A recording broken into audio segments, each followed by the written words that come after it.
Ancient alchemists pioneered the techniques that gave rise to the beliefs that would later become the precepts of modern chemistry. Alchemy is most famous for turning lead into gold, and the chemical process of transmuting these base metals takes an advanced level of mastery. The conservation of matter, phase changes, and energy transfers are all concepts rooted in this ancient craft. But on a spiritual level, these processes are directly related to self-healing and the practice of transforming our suffering into salvation. Cultures throughout history have used inner alchemy to master their emotions and process their trauma. It has allowed them to rise above the outer pressures and their self-limiting beliefs.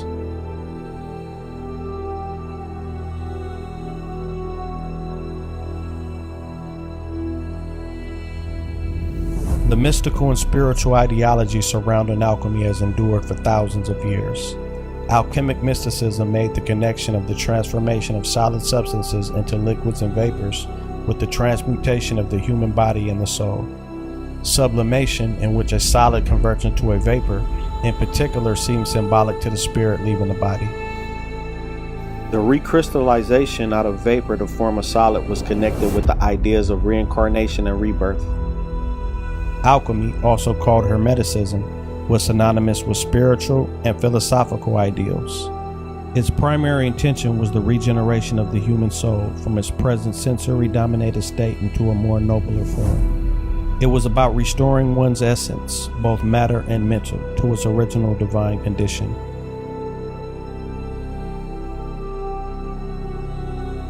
Today we live in an abnormal society where stress and trauma have become the common themes of the day. We drink alcohol to forget about our problems and pop pills to numb our physical and emotional pain. Toxicity has become fashionable, and the music we listen to, the shows we watch, the food we eat, and the people we surround ourselves with directly influence how we grow. It is this reason why we must be careful what we consume and what we put into our bodies and what we allow to occupy our mental space. Pharmaceutical drugs are prescribed widely, from everything from insomnia to anxiety. But these drugs only dull our senses without ever dealing with the root cause. They only treat the symptoms while the underlying ailment remains and even progresses over time. When used for extended periods of time, we become dependent upon these chemicals, and our bodies further lose its innate ability to heal itself.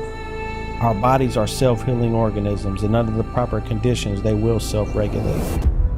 The problem is, most people today are living in a perpetual state of fight or flight, which prevents the body from activating this self-regulating process.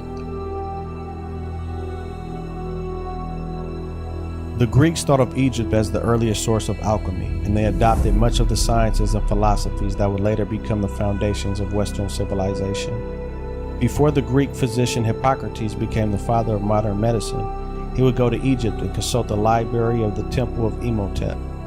There he would study Egyptian medicine. The Arabic word alchemia is derived from the indigenous name of Egypt, which was Kim, meaning blackness, denoting the rich, dark soil of the Nile River Valley. Therefore, alchemy can be seen as the Egyptian art or the black art. Kim, as in alchemit, as in alchemy, refer not only to Egypt's dark soil, but also to the earliest people of the Upper Nile who established the Nubian, Cushitic, and Kemetic civilizations. Hence, to the Greeks, Kim came to mean land of the blacks.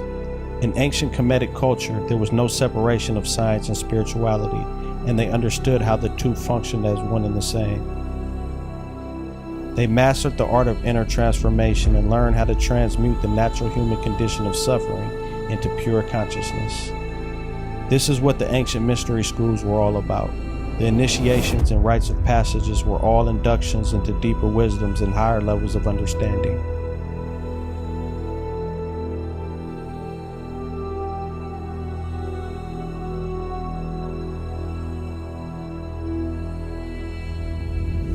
Our traumas and emotions are nothing more than energy trapped in reactive and protective defensive patterns. Trauma that we endure over the years gets imprinted in our psyche. The energy of that painful event gets integrated into our nervous system where it gets locked in. If left unchecked, these unprocessed traumas can turn into illness and disease. Anxiety, strokes, brain aneurysms, panic attacks, and schizophrenia can all be results of deeply rooted wounds which have never been given the proper attention or self-compassion needed to heal. These types of wounds fester in the soul and disrupt the mind-body connection. This is why drugs like Xanax and Percocets are so highly addictive. They almost instantly relieve our suffering by dulling our senses and soothing our nervous systems. But these effects are short-lived, and as the body and brain's dependency for the drug increases, they become less effective. Prolonged drug use can cause your brain to stop producing natural hormones like melatonin, endorphins, and dopamine.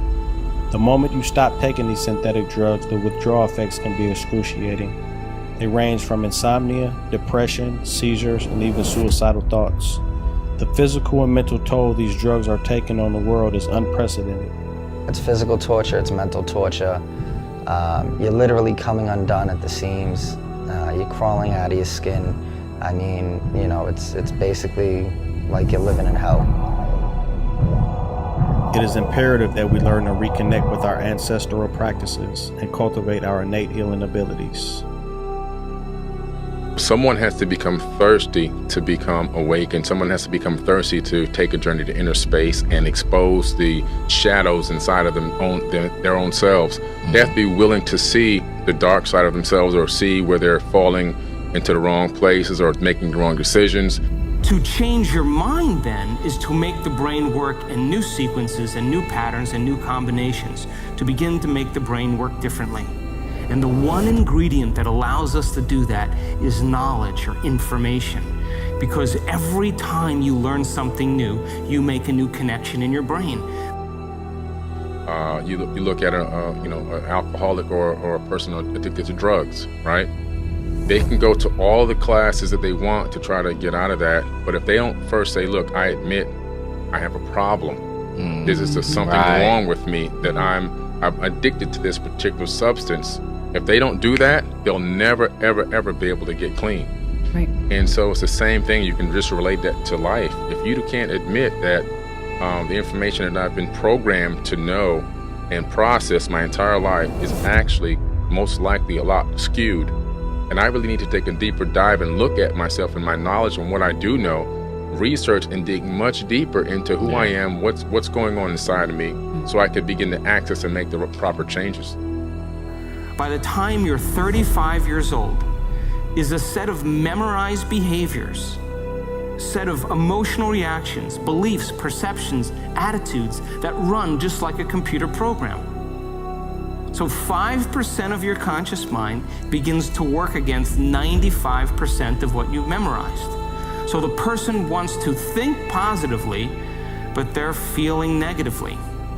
They want to create their dream board, and put up their future life, but they feel unworthy. That's mind and body in opposition.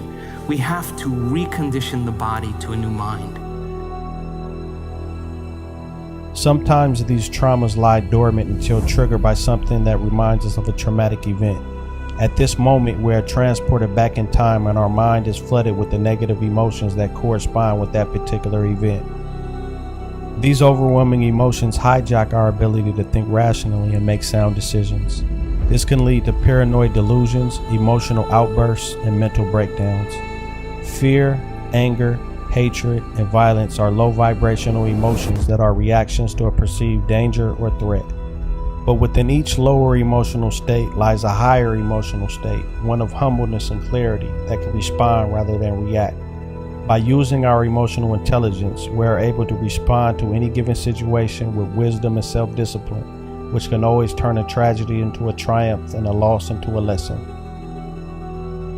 When fear is transmuted, it opens you up to the quality of courage.